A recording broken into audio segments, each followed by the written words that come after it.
You're watching El Hammerano Culture Unlimited. El Hammerano Culture Unlimited.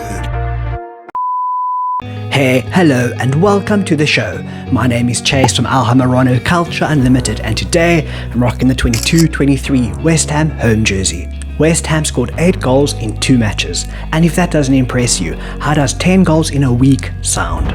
That sounds very good. That is very impressive. What a time to be a Hammer. Stick around as I unpack all this and more in today's episode of El Hammerano Culture Unlimited.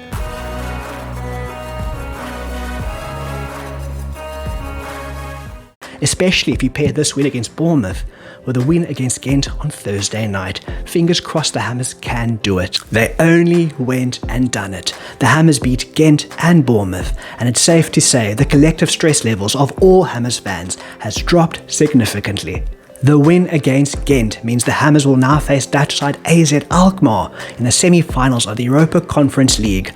Also, it's interesting to note that Alkmaar's nickname is the Kaaskoppen, or the Kaasboere.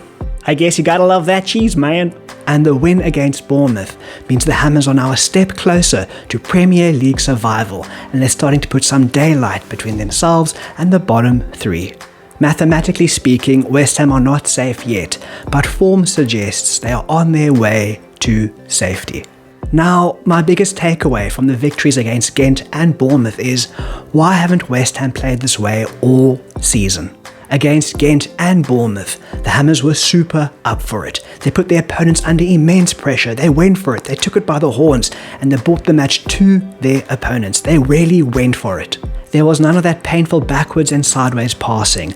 There was none of that 3 passes stitched together and then end up losing the ball. There was none of that hoofball as soon as you're under a bit amount of pressure from your opponents.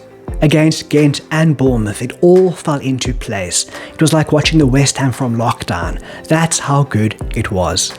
Next up for the Hammers, it's Liverpool on Wednesday night, followed by Crystal Palace on Saturday afternoon.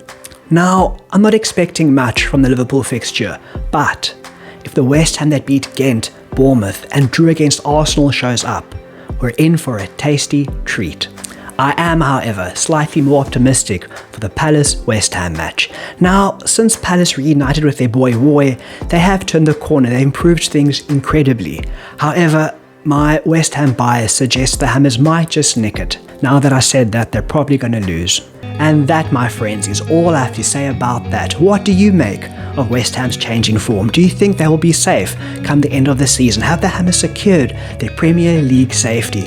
Also, how do you think the Hammers will fare against Crystal Palace and Liverpool? And lastly, do you think the Hammers can make it to the final of the Europa Conference League? Do let me know all your thoughts in the comments below. Guys and girls, thank you so much for watching. If you enjoyed this video, please hit the like button. It really does help the channel out.